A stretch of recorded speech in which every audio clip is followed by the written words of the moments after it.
Bom, olá pessoal da Turma de Prata. Vamos dar início aqui à disciplina de saúde coletiva do módulo 2, saúde coletiva 1. Bom, pessoal, a partir de agora para frente nós teremos aulas semanais das disciplinas, dando continuidade aí nos módulos. E a partir do mês de janeiro, quando retornar, eu quero retornar às aulas presenciais, mas nós vamos também continuar com as aulas online, como eu falei para vocês, né? Então vamos dar início aqui a essa disciplina e ver o que ela tem para nos mostrar de conteúdo relacionado à saúde coletiva. Então, assim, pessoal, a disciplina de saúde coletiva, ela é uma disciplina que está relacionada a funcionamento de programas do Ministério da Saúde e ao conhecimento da saúde coletiva como um todo, porque nós sabemos que as ações que estão relacionadas à coletividade são fatores também que são determinantes do processo de saúde e doença. Então, essas duas disciplinas, saúde coletiva 1 e lá no último módulo, saúde coletiva 2, elas vão trabalhar em cima disso. A saúde coletiva 1 de um modo mais teórico e a saúde coletiva 2 de um modo mais prático e direcionado aos programas existentes do Ministério da Saúde que funcionam na atenção básica. Então, vamos dar início aqui à parte teórica da disciplina de saúde coletiva 1. Então, vocês estão vendo aqui que ela está referente ao módulo 2. E vamos lá. Bom, o primeiro tópico dessa disciplina que nós vamos falar é o processo de saúde e doença.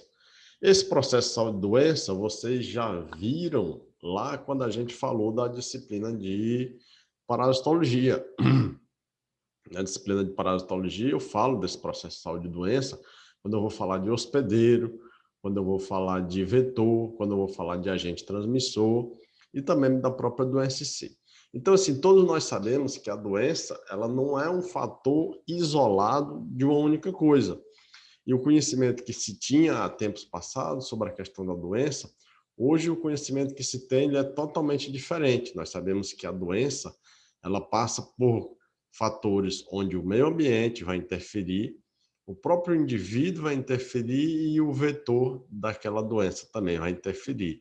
Então, assim, a definição do processo de saúde de doença e da própria definição de doença, segundo a OMS, mudou muito, porque antes pensava-se que doença era apenas a ausência de saúde, o indivíduo estava doente por uma única causa especificamente, e hoje nós sabemos que não é isso, porque o indivíduo ele tem que ser visto de um modo biológico, psicológico e social. Então, a definição de doença, segundo a OMS, ou a definição de saúde, segundo a OMS, é o estado de completo bem-estar físico, mental e social, e não apenas a ausência de doença. Então, para o indivíduo estar com saúde, segundo a Organização Mundial de Saúde, não basta apenas ele estar bem, mas ele precisa estar bem fisicamente, ele precisa estar bem mentalmente, precisa estar bem socialmente, porque nós sabemos que existe a doença orgânica física, psíquica, e existe a doença social. Muitas vezes o indivíduo não está doente organicamente, mas está em um estado social de extrema pobreza, onde essa extrema pobreza ela trará fatores relacionados ao fator biológico e orgânico. Então, fica evidente que a falta de precisão, em especial no que concerne ao significado da expressão completo bem-estar, certamente esse pode variar de acordo com o indivíduo, tempo e o espaço. Em outras palavras, o que é bom para um não é obrigatoriamente para o outro, e nem a presença de bem-estar significa a ausência de doença. Exatamente o que eu acabei de falar. Então, esse completo bem-estar físico, social e mental relacionado às pessoas em si, ocorre uma grande variação. Porque quando eu coloco o bem-estar físico, para uns vai ser de uma forma e para outros vai ser de outra forma, mental também do mesmo jeito e social também do mesmo jeito. É lógico que a definição de doença ela vai surgir em cima dessas variantes aí. Então, vamos à frente.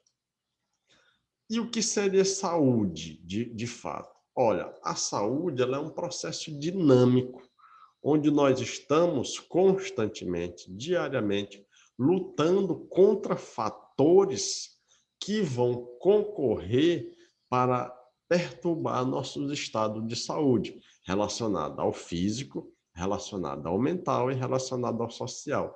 Então, a teoria diz, é um processo dinâmico, em que o homem luta contra as forças que tendem a alterar o equilíbrio da sua saúde. É o ajustamento dinâmico satisfatório entre as forças que tendem a perturbá-lo. Isso aí é a verdade.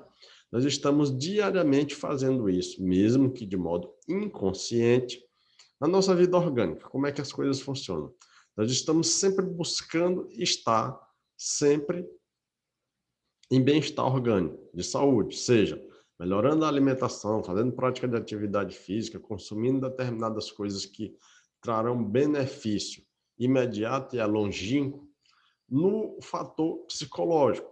À medida que a gente procura melhorar o fator físico, o psicológico acompanha, seja a prática de atividade física ou, digamos assim, procurando fazer coisas que nos sentimos bem, isso aí tende a ajudar o estado de saúde mental. E o estado de saúde social, esse é o que nós buscamos para vivermos bem em sociedade e em comunhão com aqueles que nos cercam. Então, assim, o complexo processo de redução da saúde não é provocado por fatores físicos simples ou específicos, mas por fatores que resultam de uma contínua evolução de causas e efeitos. E se vocês observarem, isso é verdade. Geralmente, os fatores determinantes do processo de saúde não são bem simples, eles são muito complexos. E vocês vão ver que lá na epidemiologia, que é a parte que investiga todo o desenrolar de uma doença, esses fatores aí vão aparecer de modo bem nítido. Então, assim, para considerar o indivíduo com saúde, é necessário que ele atinja um excelente nível de ajustamento e equilíbrio entre o homem, os agentes e o meio ambiente. Então, para que nós tenhamos saúde e continuamos com saúde, nós temos que ajustar esses fatores, homem, agentes e meio ambiente, onde esses fatores irão determinar e condicionar a saúde de todo indivíduo do planeta Terra. E o que seria doença? Seria o desajuste dessas coisas. Então, doença é um conjunto de fenômenos desenvolvidos em organismos associados a uma característica ou série de características comuns que diferenciam esses organismos dos normais da mesma espécie, e de maneira a situá-los em posição biologicamente desvantajosa em relação àqueles. Ou seja, traduzindo a coisa para uma forma mais simples, doença é um desarranjo de uma estrutura, seja biológica ou psicológica do indivíduo, onde aquele indivíduo deixa de estar em uma posição de normalidade em relação aos mesmos de sua espécie. E essa posição de normalidade se torna desvantajosa para aquele indivíduo naquele dado momento. Isso é verdade, seja doença orgânica, ela ocasionada por um vírus ou bactéria, protozoário ou fungo, seja a doença mental, ou seja a doença relacionada ao fator social. Então, é um total desequilíbrio entre o homem, o físico, o mental e o social. Porque, assim, havemos de convir que todas as doenças, sejam elas orgânicas, mentais ou sociais, elas se entrelaçam. Toda doença orgânica afeta o fator mental, consecutivamente também o fator social. Porque nós não somos isolados, nós vivemos em sociedade e todo mundo, pelo menos, tem familiares, que é a célula básica. Então, esse desarranjo familiar já é o suficiente para nós considerarmos um desarranjo no social do indivíduo, relacionado ao físico e relacionado ao mental. Então, aqui agora nós vamos ver os modelos biológicos do processo de saúde e doença. Ao longo o estudo do entendimento do que é doença, do que é saúde, dos fatores condicionantes e dos fatores determinantes, das formas de fazer profilaxia, foram surgindo diversos modelos que foram tentando explicar o surgimento dessa doença e a perpetuação dessa doença. alguns modelos relacionados a fatores divinos, outros relacionados à mágica, outros relacionados ao empirismo, outros relacionados a pseudo-explicações científicas. Então, assim, esses modelos biológicos eles vão estar galgados no que tinha disponível na época nas diversas sociedades, pessoal. Vocês têm que entender isso, que o conhecimento de saúde que nós temos hoje, ele não é um conhecimento que surgiu hoje. Ele é um conhecimento que vem sendo construído ao longo de séculos e séculos e séculos, certo? E determinados problemas que já existiu há séculos e séculos atrás continuam existindo com os mesmos fatores explicados biologicamente, socialmente. Então, vocês têm que entender isso. A primeira concepção é a concepção mágica e sobrenatural da doença, como eu falei. Há determinado anos atrás, certo? E muitos anos em si, a doença era considerada um mal maligno, um mal dos deuses, um castigo divino. O indivíduo que adoecia, ele estava sendo castigado pelo Criador por conta de determinada questão. Se sobressai muito bem a doença que nós chamamos hoje de hanseníase, que foi chamada de lepra, né?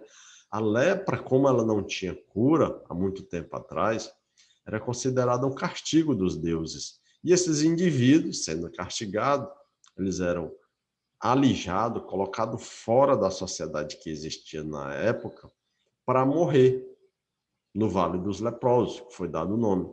Então, assim, essa concepção de sobrenatural da doença perdurou por muito e muito tempo. Porque a ciência não evoluiu com tecnologia da noite para o dia. Os conhecimentos também não, e as gerações também não. Né? Então, o segundo item é a concepção empírica da saúde e doença. O que é algo empírico, pessoal? Algo empírico é algo que é explicado popularmente, é o dito popular. Então, assim, o indivíduo adoece porque determinado fator é isso, adoece porque aquilo. Então, esse dito popular ele vai sendo passado de gerações para gerações e vai explicando uma série de doenças.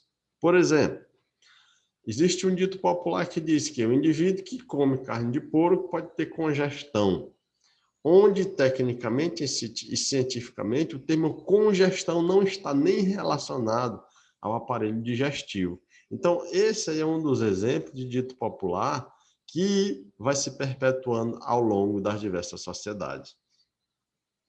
Essa teoria do contágio já é um pouquinho mais evoluída do que essas duas, porque hoje a ciência sabe que o contato de determinados agentes com os hospedeiros ele é crucial na determinação do ciclo de uma doença.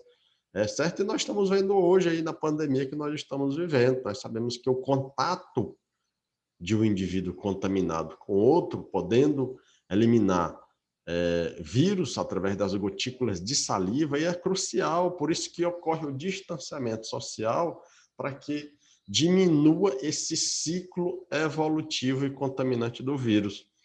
E, por fim, a concepção científica.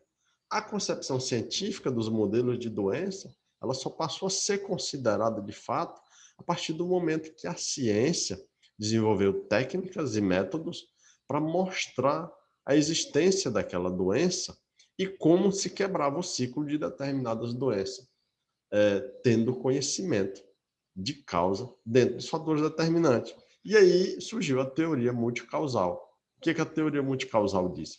Que toda doença tem um agente causador, vai ter um hospedeiro e um ambiente determinante. Isso aí é verdade. Isso é verdade se nós formos procurar as diversas doenças. Todas elas terão um agente causador, que será um micro-organismo, estando dentro dos vírus, das bactérias, dos fungos, dos protozoários, dos helmintos, e aí sucessivamente.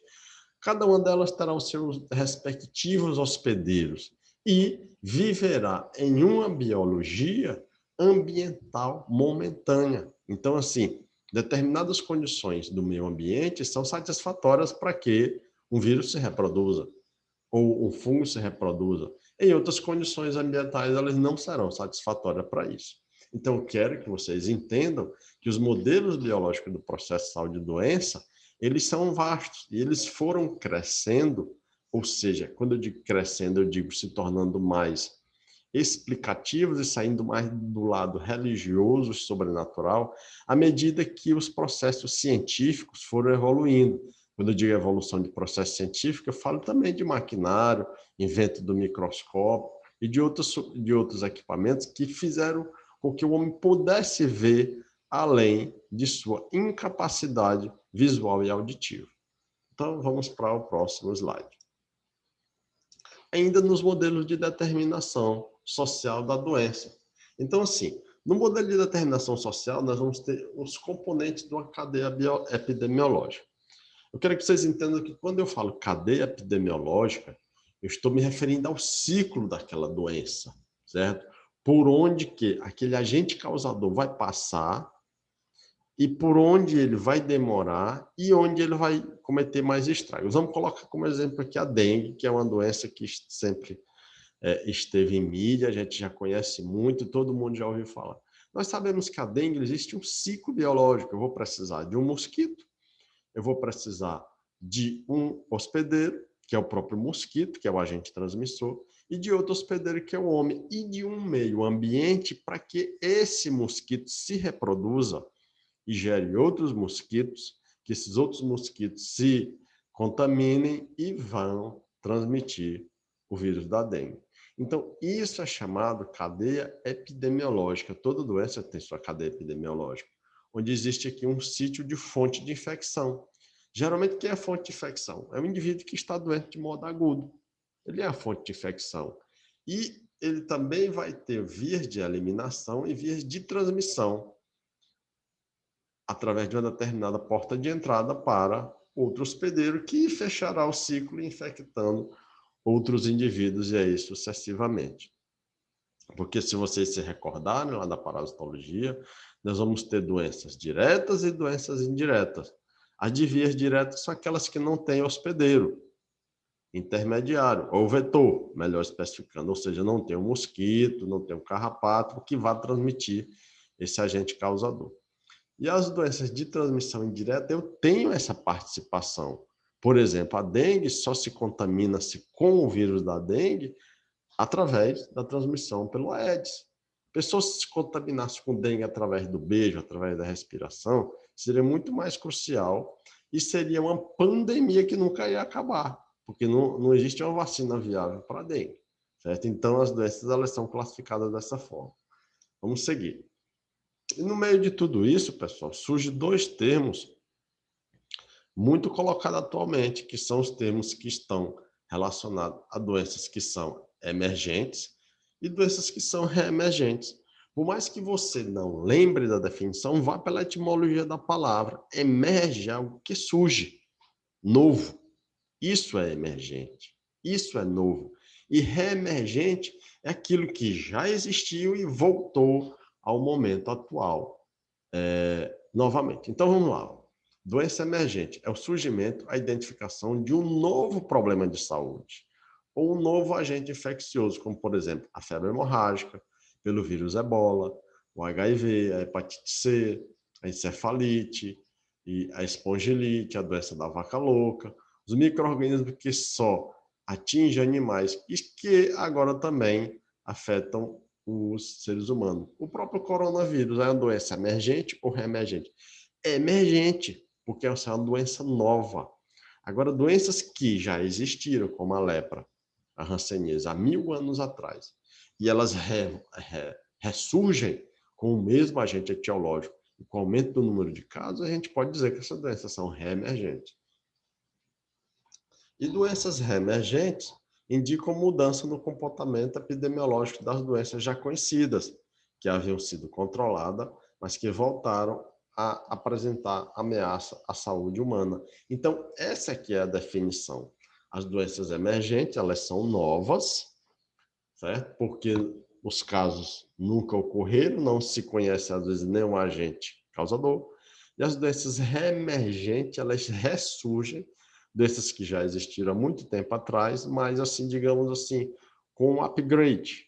Elas ressurgem de outras maneiras, de outro modo sintomatológico, de um outro modo de contaminação, que está muito ligado ao modo de transmissão antigo dessa doença. Então, é a reemergência de doenças que já existiram. E dentro disso, como eu falei para vocês no slide atrás, tem a cadeia epidemiológica, né, de transmissão dos micro-organismos.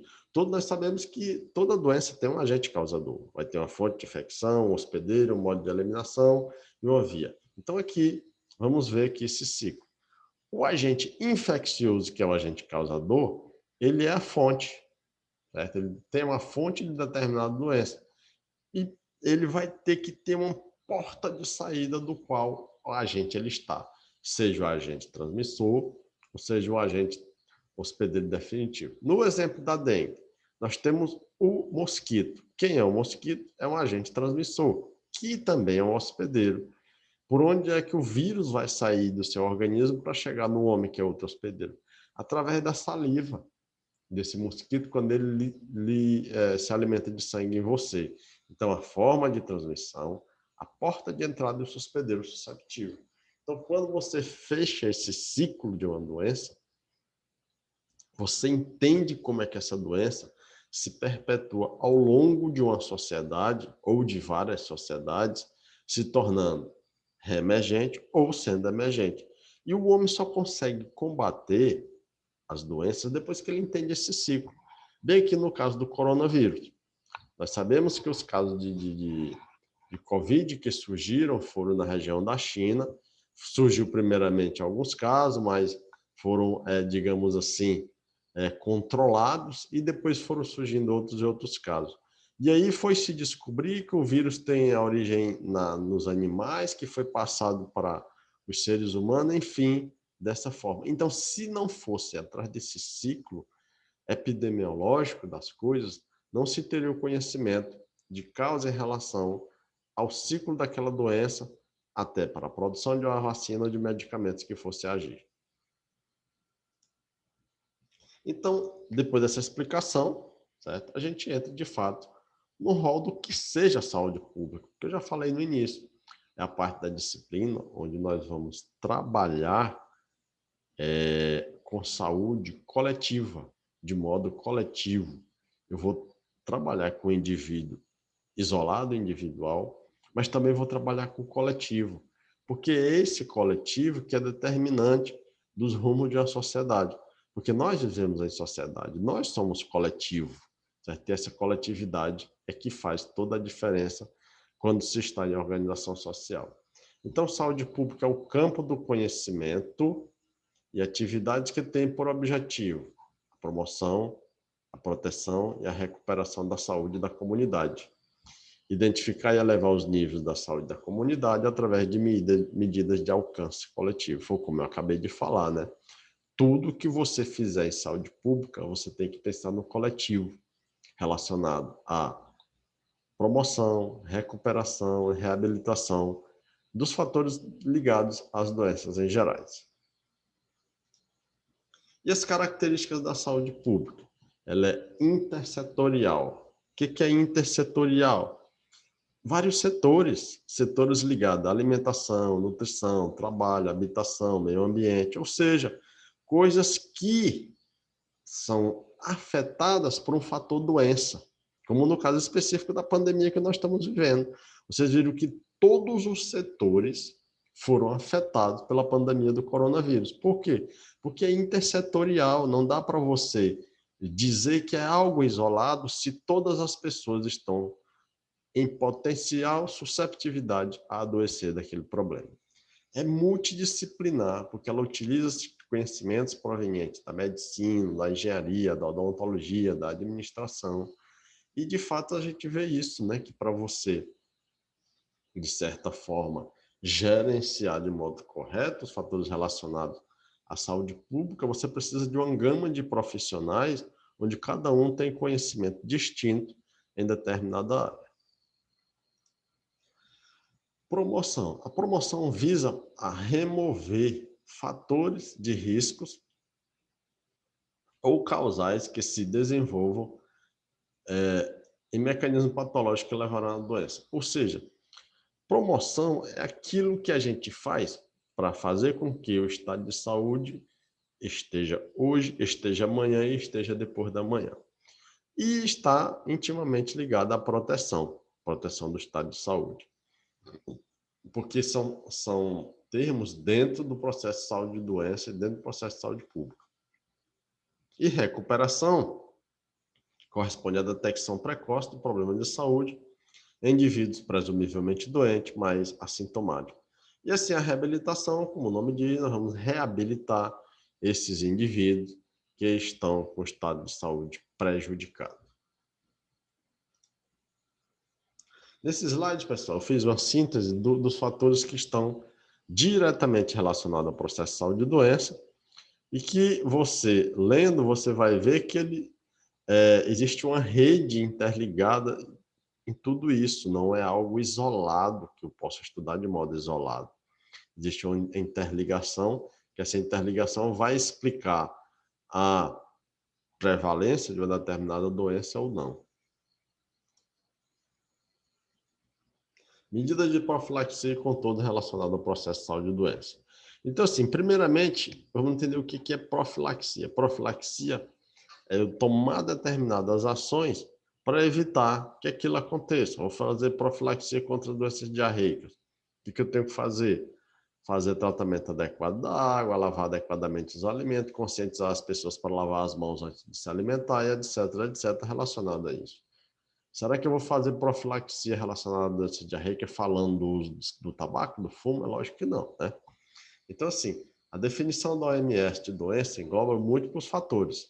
Logo, eles atuam em todos eles, que são os agentes biológicos, físico, químico, meio ambiente, alimentação, pessoal, sociedade. Então, todos esses fatores, eles são interessantes, estão interligados no processo de saúde e doença. E como eu falei no início, né, dentro dessa disciplina, a gente fala de epidemiologia, para vocês entenderem que a epidemiologia é a parte investigativa da saúde pública. É a parte que eu vou investigar que doença é aquela, como é que aquela doença se transmite, como é que aquela doença apresenta sintomas, quais são os agentes causadores, até chegar onde essa doença surgiu e como que ela surgiu.